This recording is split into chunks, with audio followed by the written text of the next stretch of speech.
Salut les patouilleurs, bienvenue dans cette nouvelle vidéo de ce clash pendant laquelle je vais vous montrer comment j'ai customisé et peint le socle de Barnim pour le jeu Kaeris édité par Oxycat Games.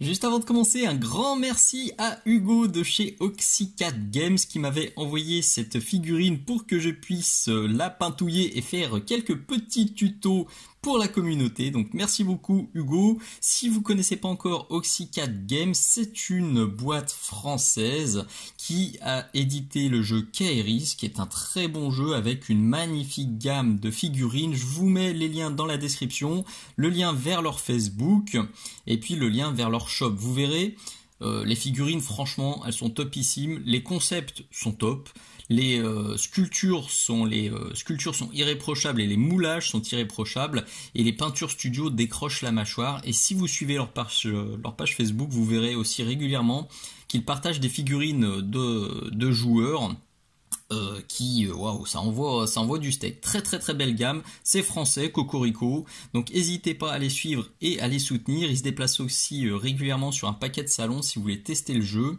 donc c'est une entreprise à suivre. Alors Kaeris, on est plutôt sur du médiéval fantastique, mais là en 2024 ils sortent aussi Olomok, qui est inspiré d'un jeu de rôle et avec une gamme de figurines plutôt steampunk qui promet d'envoyer du très lourd. Donc n'hésitez pas, les liens sont dans la description. Page Facebook, shop, vous pouvez y aller les yeux fermés, personnellement je valide à 100%.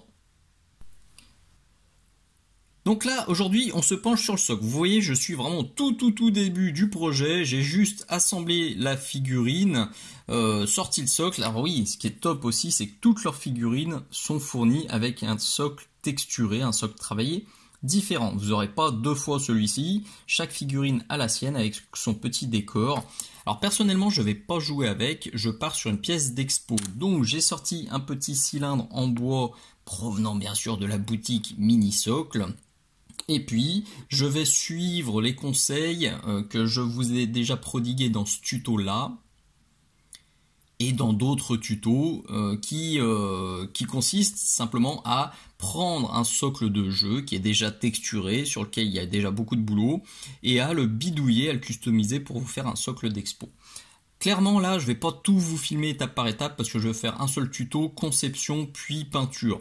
Je vais plutôt prendre quelques prises de vue avec les étapes importantes et puis vous expliquer vite fait comment je vais faire. Comme ça, on fait un seul tuto bien complet et vous aurez toutes les clés en main. Et moi, ça va me permettre d'avancer aussi au fur et à mesure sur la peinture du pitou, sur la peinture du socle. Comme ça, c'est exactement ce que je fais dans la réalité. Je fais jamais le socle puis le pitou ou le pitou puis le socle. Je fais du ping-pong entre les deux. J'ajuste entre les deux les teintes, les volumes, les petits détails que je rajoute à droite à gauche pour que tout soit cohérent et bien joli. Quelques petits rappels juste avant de se lancer. Tout ce que je vais vous montrer, tout ce que je vais utiliser aujourd'hui est bien sûr disponible sur la boutique Mini Socle, donc sur laquelle vous trouverez plein de matos pour la peinture de vos figurines, pour la sculpture des figurines et bien sûr pour la conception des socles, d'où Mini Socle. Là il y a vraiment un max de matos, donc n'hésitez pas à fureter un petit peu dans les différentes catégories. Je mets presque chaque mois, franchement, je pense que chaque mois depuis la création de l'entreprise il y a 10 ans, je trouve des nouveaux produits, je trouve des nouvelles gammes pour vous faire découvrir plein de nouvelles choses. Donc si vous voulez bien venir me soutenir sur la boutique pour me remercier de tous ces tutos que je partage, ce serait super cool. Vous avez aussi bien sûr la page Patreon. Cette vidéo c'est une avant-première Patreon, donc tous mes abonnés vont pouvoir la regarder pendant 10, 11, 12 mois peut-être avant qu'elle arrive gratuitement sur YouTube. Donc vous avez les avant-premières sur Patreon et puis vous avez aussi les vidéos exclusives. Tous les mois je publie 3 vidéos, une exclusivité et 2 avant-premières. Au jour où je tourne cette vidéo, il y a déjà 60 vidéos exclusives qui elles n'arriveront jamais sur YouTube. Et chaque mois il y en a une nouvelle, donc logiquement quand vous allez voir cette vidéo gratuitement sur YouTube, on sera à plus de 70 vidéos exclusives réservées à mes abonnés. Donc ça aussi c'est une façon très chouette de me soutenir et de me remercier pour tous ces tutos gratuits que je vous partage. Et puis vous faites aussi plaisir puisque vous avez accès à des tas de tutos totalement inédits.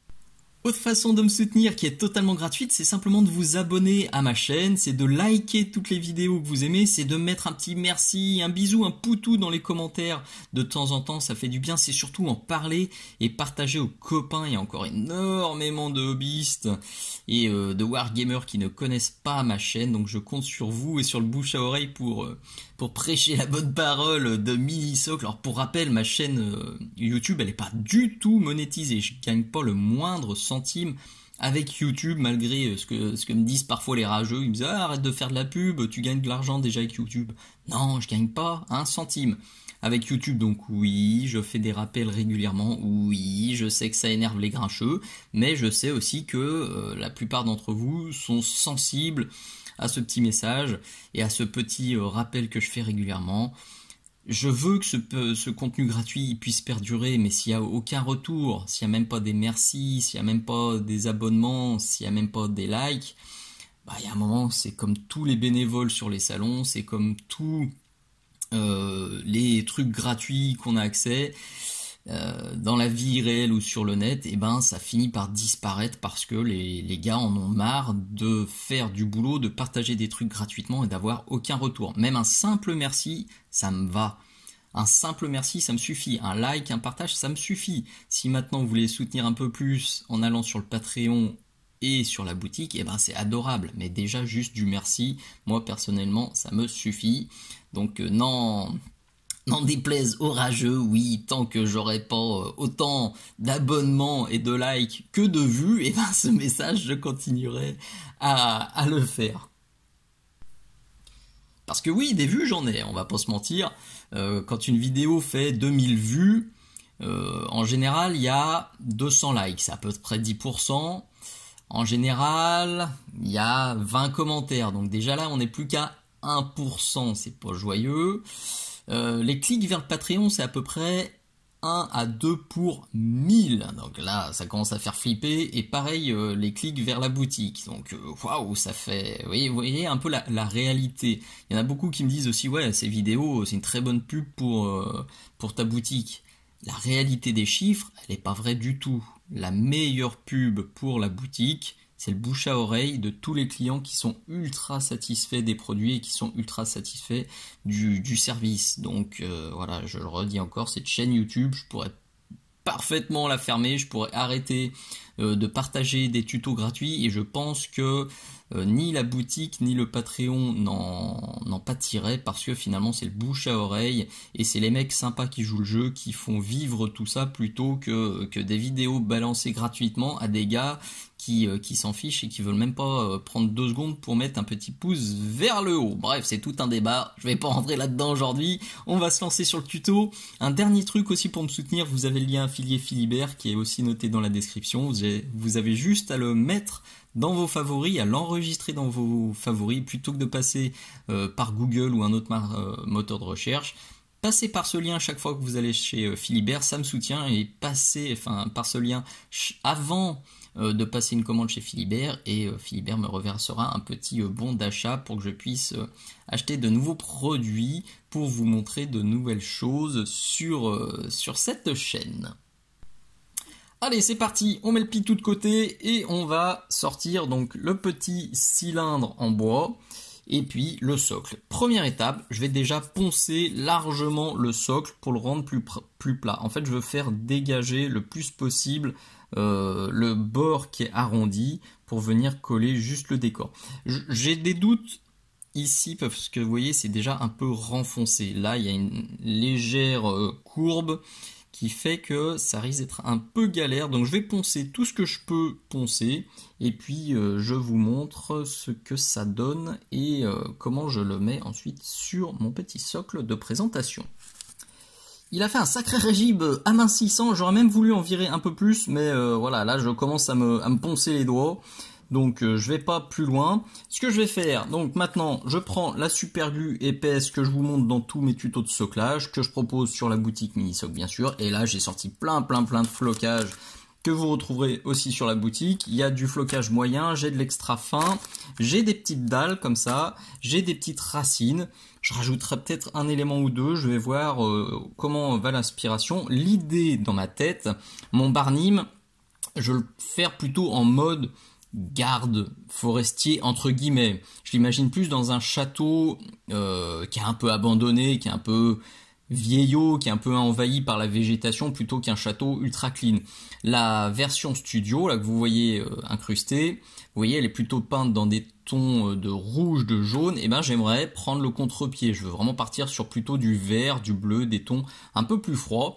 Donc je vais adapter mon socle, c'est aussi pour ça que je le customise, pour rendre le truc un peu plus un peu plus dans l'ambiance froide, un peu plus forestière que j'imagine. Je me lance et puis j'essaye de faire un break ou deux pour vous montrer comment ça avance. Ça a déjà pas mal évolué, en tout cas ça prend une tournure qui me plaît bien. Je procède toujours de la même façon. Avec un petit cure-dent que vous voyez dans le fond, je viens mettre un petit peu de superglue épaisse, puis je prends le flocage moyen de chez Mini-Socle, il est là. Je mets quelques grains. Alors parfois je mets aussi du flocage large, toujours de chez Mini-Socle. On en voit par ici, par exemple, c'est les gros grains blancs. Quand je mets pas des gros grains blancs, je mets plutôt les petites dalles cassées. J'ai aussi parfois mis des petits pavés cassés. Et une fois que les gros éléments sont mis, et ben là je viens saupoudrer mon flocage extra fin, toujours de chez Mini-Socle. Et pour terminer, et ben pour rajouter du volume, de la légèreté, je me mets des petites racines séchées. Et je planque les jointures qui me plaisent pas trop entre racines et socle avec du flocage mousse extra fin. Il est où? Toujours de chez Mini-Socle, là j'en ai un petit fond. Donc ça, on va dire que c'est la base. Après, je trouvais que le socle était encore trop bas et puis que ça racontait pas vraiment une histoire. Et j'ai regardé le bonhomme, j'ai fait ok, vu sa tronche et vu sa silhouette, clairement il fait pas garde ultra sérieux. Au service de son seigneur, il fait plutôt le mec qui vient embêter les plus petits que lui. Donc j'ai récupéré des bouteilles, un petit pichet, et puis je vais sûrement rajouter aussi des bourses. Tout ça est issu de ce kit là, bien sûr que vous trouverez sur la boutique Mini-Socle. Et je pense que je vais rajouter encore une petite bourse à droite à gauche. Clairement, l'idée c'est de faire comprendre qu'il est là pour faire barrière et il vient piquer des ronds à ceux qui passent par là pour s'acheter, comme vous le voyez, de l'eau minérale évidemment. Et pour prendre soin de sa santé.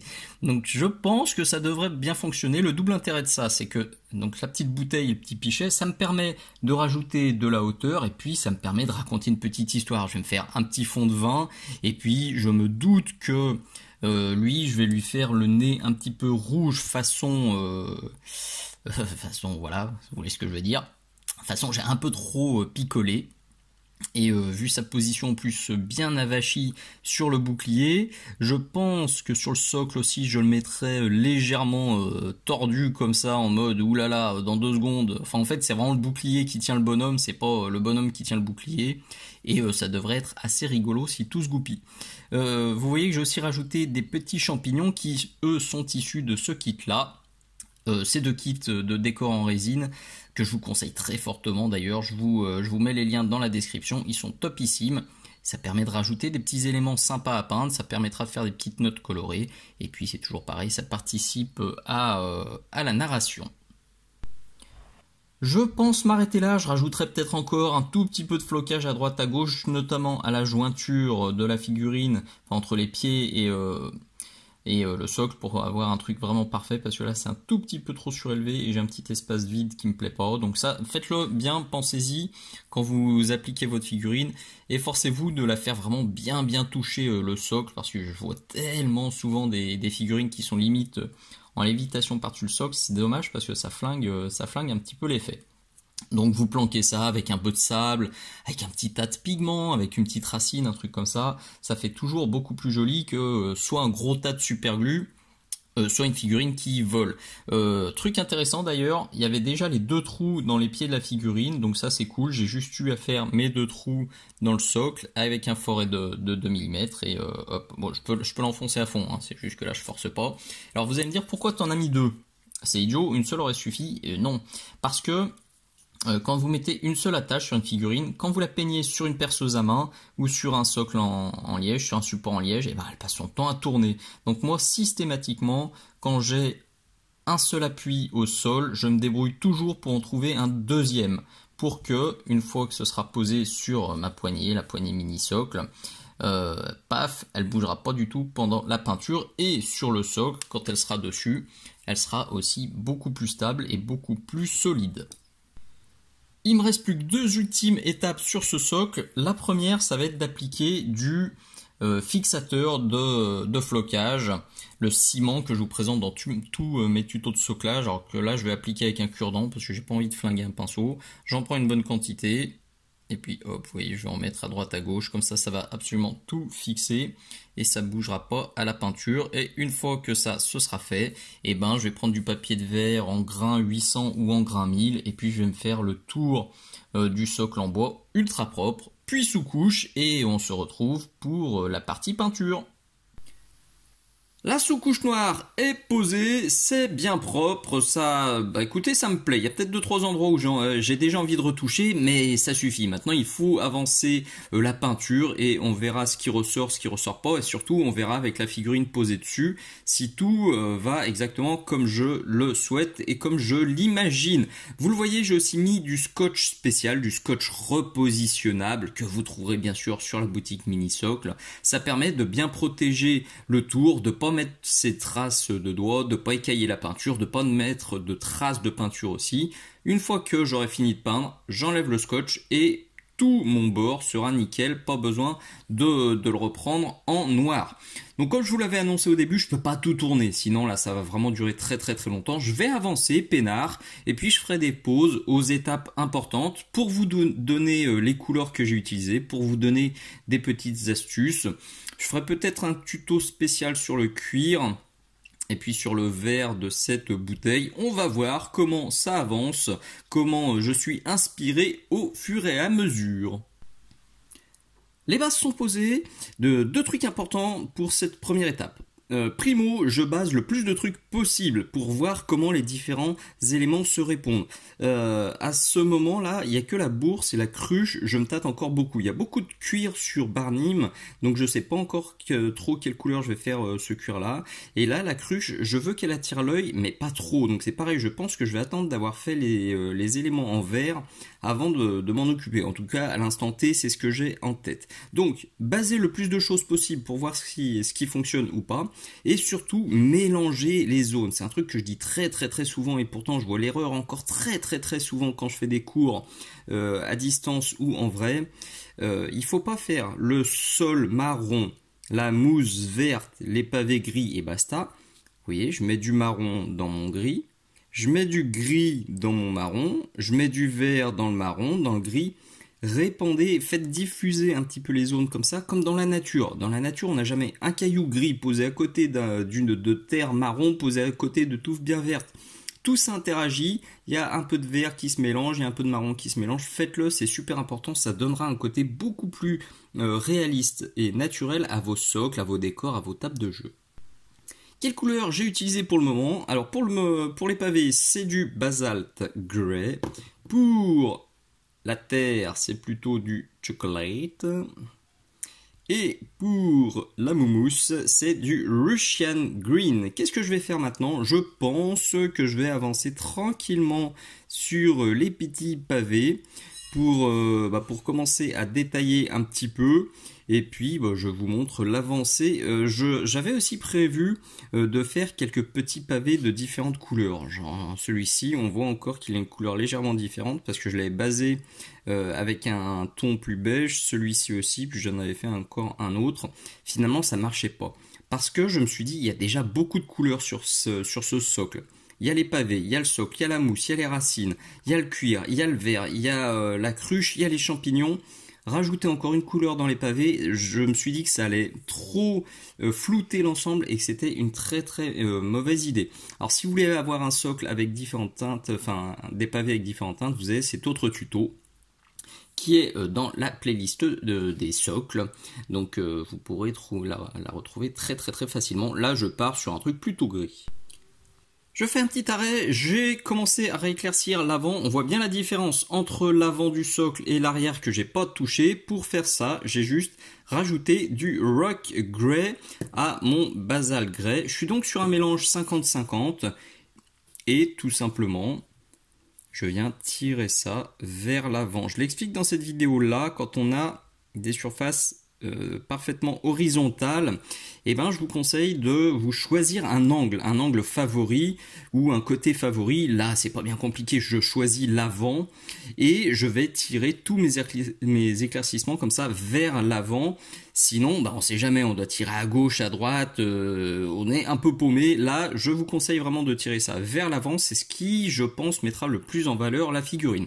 Donc je continue maintenant en mettant du Rock Grey pur. Donc sur l'arrière je me fais déjà le mélange et sur l'avant je mets la totale. Sur l'avant, je pense qu'on n'est pas loin de ce que je voulais obtenir. À mon avis, je vais encore éclaircir un tout petit chouillette, mais je vais attendre pour ça. Je vais attendre déjà d'avancer les autres zones. C'est quelque chose dont je vous parle très souvent sur les figurines. Ne finissez jamais une zone, enfin une couleur à 100% sans avoir bien avancé le reste, parce que mon gris là, une fois que j'aurai éclairci le sol et les mousses, il va peut-être paraître trop contrasté ou au contraire pas assez contrasté. Donc je vais bien avancer le reste et aussi je vais attendre de poser la figurine sur le socle avant de bosser tout, parce que ça se trouve je vais bosser à fond cette zone qui me plaît bien et qui est très agréable à peindre, mais de mémoire il y a le bouclier qui tombe pas loin, donc ça sert à rien que j'y passe 107 heures. Donc là je vais avancer, je pense, la mousse, parce que c'est clairement ce que j'ai envie de travailler le plus sur ce socle. Donc allez, on repart sur le vert.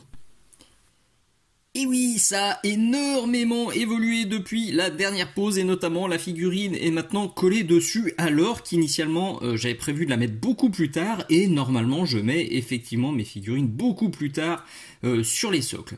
Mais là j'ai pas eu vraiment le choix, parce que donc je l'ai positionné pour voir si le vert du tissu s'accordait bien avec le vert de la mousse que j'étais en train de peindre. Et quand j'ai fait ça, je me suis rendu compte que la figurine se positionnait pas bien du tout sur le socle. Alors que la dernière fois que j'avais fait les essais, tout allait très bien. Mais là, j'arrivais pas à l'enfoncer totalement dans les trous de fixation. Le bouclier à l'avant c'était bancal, elle était en lévitation, ça allait pas du tout.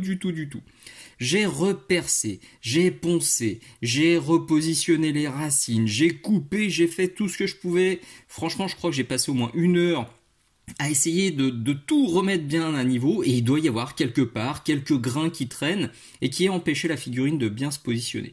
Donc là, vraiment, j'y suis allé, j'ai poncé comme un goret. Et ça allait à peu près, sauf que en faisant tout ça, j'ai un petit peu abîmé la figurine et ça m'a saoulé. Je me suis dit, si je dois refaire ça encore une fois, ça va me gonfler, donc j'ai décidé de la coller. Ça va me gonfler pour la peinture de ce qui est en dessous. Ça va aussi me gonfler pour la peinture du vert, mais tant pis.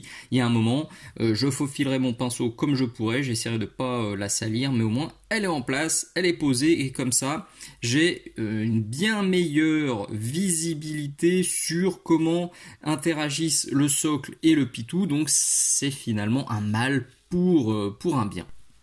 Pour la mousse, finalement, donc comment j'ai fait, c'est du Russian Green éclairci avec du Grass Green, puis avec du Frog Green. Comme pour les pavés, j'en garde un peu sous le pied. Je vais très probablement rajouter un éclaircissement ultime un peu plus tard, mais là, j'avance. Je vais peindre les petites racines qui sont à droite à gauche. Pas de prise de tête, elles avaient été basées en chocolate, comme le sol. Et je vais simplement les éclaircir avec du Pale Blue. Et utiliser, j'ai déjà mis, vous voyez, il y a déjà des petites zones là que j'ai passées en vert. Je vais utiliser le même mélange, le même trio que pour le sol, pour rajouter quelques nuances à droite, à gauche. Ça donne quelque chose comme ça, très simple, très rapide, très efficace. Je vais pas y passer plus de temps. De toute façon, je vais juste me rajouter, je pense, encore une racine là, parce que ça fait un peu vide. Oh, non, remarquez, je vais rajouter encore quelques plantes après. Oh, je me parle tout seul. Allez, on passe à la suite. C'est quoi la suite? Avant la suite, non, un petit errata. C'est pas du grass green que j'avais mis précédemment, mais du medium olive green que j'avais déjà utilisé sur le tissu vert. Ça fait un rappel, c'est pour ça. Le sol marron, je m'en occuperai plus tard. Là, je vais m'occuper de cette grosse bourse. Je vais me faire un petit tuto sur le vert. Et il y a encore la cruche. Ouais, mais il reste du boulot. Il y a le petit truc là. Donc j'avance peinard et je vous montre. On fait un gros saut en avant. Je me suis occupé des détails. Pour la bourse en cuir, j'ai simplement ressorti ce tuto-là en faisant quelque chose de plus foncé que dans le tuto parce que je voulais pas que la bourse ressorte trop sur le socle. Pour la bouteille en verre, eh ben, j'ai tourné un tuto dédié. Et pour l'argile aussi.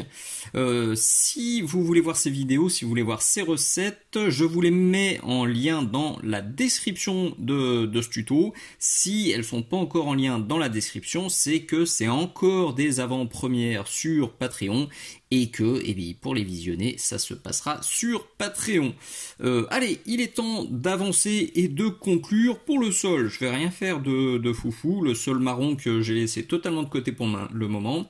Je vais le rééclaircir avec du chocolate et puis je vais faire ensuite un petit mélange de chocolate et de Grimy Grey par endroit, mais je tiens à laisser la terre assez marron foncé, donc je vais y aller vraiment léger. Pour la terre, on est bon. J'ai profité d'avoir du Grimy Grey sur la palette pour terminer les petits champis. Ultra simple à faire. C'est une base de Grimy Grey que j'ai ombré avec le Pearl Grime et le Black Knight de chez Aka. Puis j'ai réclairci avec du Grimy Grey. J'ai mis quelques nuances très légères d'Averlon Sunset. C'est un jaune un peu crade, un peu moutarde, un peu désaturé. J'ai mis aussi quelques petites nuances de violet bleu avec du Blue Moon de chez Aka. Et puis j'ai fini avec quelques points de lumière d'ivoire. Hop, et on est bon. Franchement, pour le sol, je crois qu'on est bon. Le socle est fini à 95%. Je vais rajouter quelques touffinettes d'herbe très légères. Pour ce tuto et pour ce socle, on sera au bout. Et voilà le résultat final. Enfin, final à 99,99%. Je dois encore virer le scotch de masquage et puis peut-être faire 2-3 retouches. Je verrai ça à tête reposée. En tout cas, je suis ultra content d'être allé au bout de ce projet, de ce socle et de cette figurine. Ça a beaucoup traîné. Ce projet, il a souffert de ce que j'appelle le mal du tuto. Il m'a servi de support, Barney, mais son socle m'ont servi de support pour 8 tutos. Et du coup, ça a traîné parce que j'attendais que les conditions de tournage soient optimales. J'attendais pour faire le cuir, j'attendais d'avoir fait une zone. Pour faire le verre, j'attendais que ça se soit fini. Pour faire le socle, que normalement je fais un petit peu à droite à gauche au fur et à mesure, et ben là j'attendais d'avoir avancé plein de trucs. Bref, ça a beaucoup trop traîné, donc j'ai failli l'abandonner un paquet de fois, mais je suis vraiment ultra content d'être allé au bout parce que le résultat est super cool et me plaît beaucoup. J'aurais dû couper ce tuto en deux, il est beaucoup trop long. Je m'en suis rendu compte au milieu, c'était trop tard. Bref, c'est pas très grave. Je pense que tu es tout seul maintenant face à ton écran. Que tu t'es peut-être même endormi. Et que tu te dis, ah, ça y est, je peux enfin me réveiller et aller me coucher. Je suis désolé, c'est un peu long, mais au moins c'est ultra complet. Même si j'ai vraiment speedé sur la fin. Ça vous fait un gros tuto bien costaud pour faire un socle dans ce genre d'ambiance. Et je suis sûr que certains d'entre vous trouveront plein d'astuces à grappiller, plein de recettes à grappiller. Si ça te plaît, eh ben n'hésite pas à le mettre dans les commentaires. Dis-moi, oui, je suis allé jusqu'au bout et j'ai rien accéléré, j'ai rien sauté, j'ai tout regardé. Et je te ferai un gros poutou virtuel. Voilà, si tu veux me soutenir, si tu veux me remercier pour ce long travail, viens me filer un petit coup de main sur Patreon, viens visiter la boutique pour trouver tout le matos de soclage et de peinture dont tu as besoin. Mets-moi un petit pouce bleu s'il te plaît, partage à tes copains, parle de mini-socle plus largement autour de toi. Et tu as aussi le lien d'affiliation Philibert qui apparaît juste là. Tu as juste à l'enregistrer dans tes favoris et à passer par là plutôt que de passer par un moteur de recherche quand tu veux aller sur la boutique Philibert. Et ça me soutiendra. Si tu n'as pas encore de compte chez eux, mets-moi un petit message en commentaire ou par mail via la boutique et je te parrainerai pour que tu aies 5 € de remise sur ta première commande. Je crois que tout est dit. Encore un immense merci à toi Si t'es allé au bout sans rien sauter, sans rien accélérer, respect, c'est beau. Pour l'instant, il n'y a que moi qui ai réussi à faire, à réaliser cet exploit. Donc merci beaucoup d'être allé jusqu'au bout, merci de liker, merci de me soutenir, merci de parler de mini-socle et à très très bientôt pour un nouveau tuto. Ciao ciao.